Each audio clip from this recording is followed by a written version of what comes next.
Friends, I want you to grab your whiteboard again and I want you to write your CH, SH, and TH blends. Remember, CH says ch, ch, ch, ch, like chicken. SH says shh, and TH says very good. Remember, you're going to point to which blend that Miss Latham is saying. All right. Our first one is shell. So it makes that shh sound. Very good, SH, okay? Your next one is chicken. Ch, ch, ch, ch, ch. That's right. That's going to be my CH blend. Good job. My next one is three.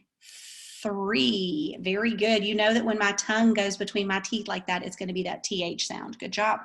My next one is shirt. Shirt. Yes, good. And my next one is shovel. Try to trick you. It was SH again. Good. And my last one is cherry. Cherry. Good job. CH. Great job. All right. We have been reading the story of Duck for President. And remember, I talked to you a little bit because we do not have school next week because of President's Day. And we're going to be talking a lot about President's Day. Instead of rereading Duck for President, I'm going to share another president story with you. So I'm going to share my screen. And this story is called Grace for President. Grace for President. Written by Kelly DiPuccio. Pictures by Leon Pham. As read by Paul Cuthbert. One Monday morning in September, Miss Barrington rolled out a big poster with all the president's pictures on it. Grace Campbell could not believe her eyes. Where are the girls? That is a very good question, said Miss Barrington. The truth is, our country has never had a woman president. No girl president ever? Grace asked. No, I'm afraid not, said Miss Barrington. Grace sat at her desk and stewed. No girls? Who had ever heard of such a crazy thing? Finally, she raised her hand. Yes, Grace? I've been thinking it over, and I'd like to be president. Several students in the class laughed. Well, I think that's a star-spangled idea, Grace, said Miss Barrington. In fact, we can have our own election right here at Woodrow Wilson Elementary. The snickering in the room stopped. Grace smiled. Would anyone else like to run for president? Miss Barrington asked the class. Nobody raised their hand. Becoming president was going to be easy, Grace thought. The next day, Miss Barrington made an announcement. In the name of democracy, I have invited Mr. Waller's class to join our election. Their class has nominated Thomas Cobb to be their presidential candidate. Grace's heart sank.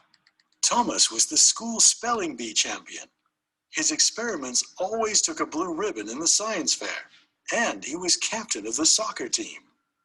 Becoming president wasn't going to be so easy after all, Grace thought.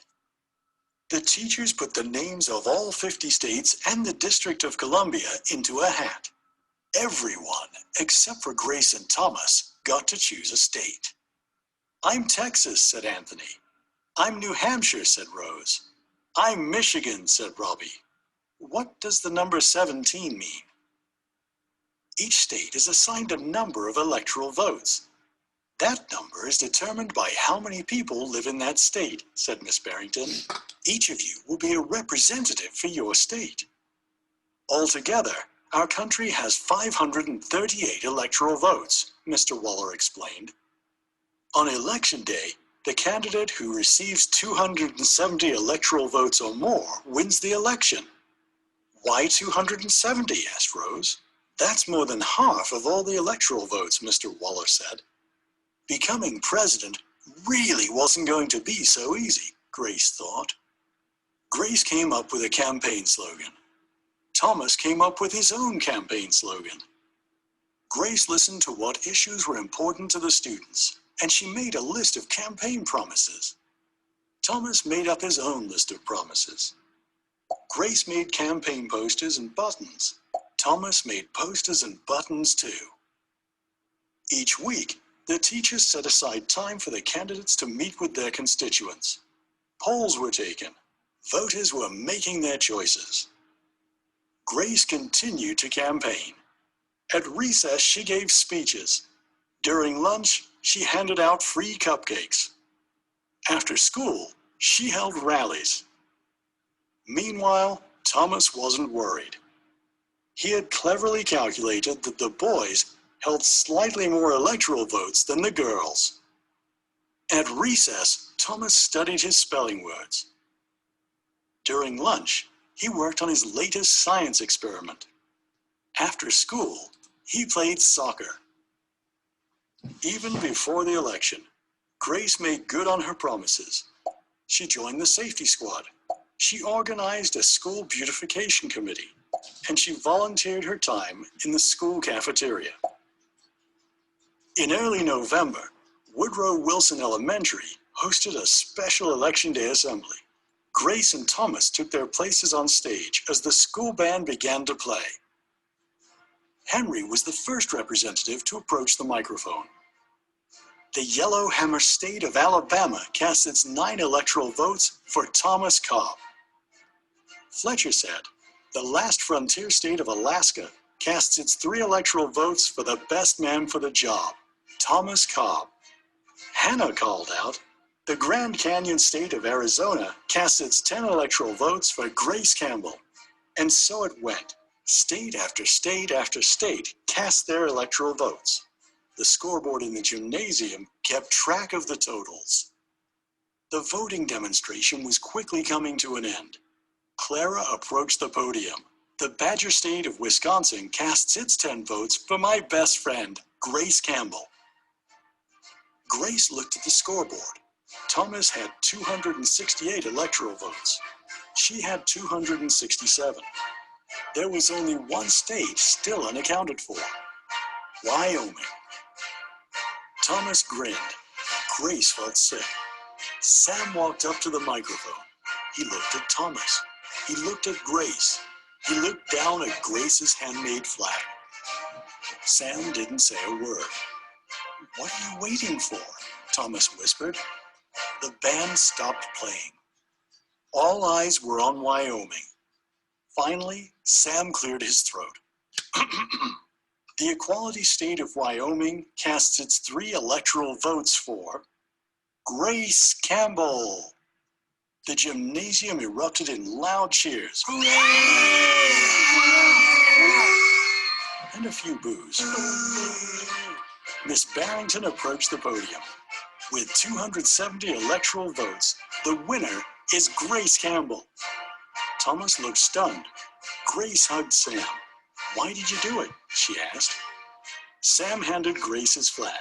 Because, he said, I thought you were the best person for the job. The following week, the students in Miss Barrington's class were preparing for their career day presentations. Grace volunteered to go first. She stood at the front of the room and glanced at the poster still hanging on the wall. My name is Grace Campbell, and when I grow up, I'm going to be President of the United States. This time, everyone believed that she would. The end. All right, guys. Your writing for today is going to be your opinion. So you're going to tell your teacher what is one thing you would do if you were president. I cannot wait to see your writing. Make sure that you put it in your Google Slides. See you later.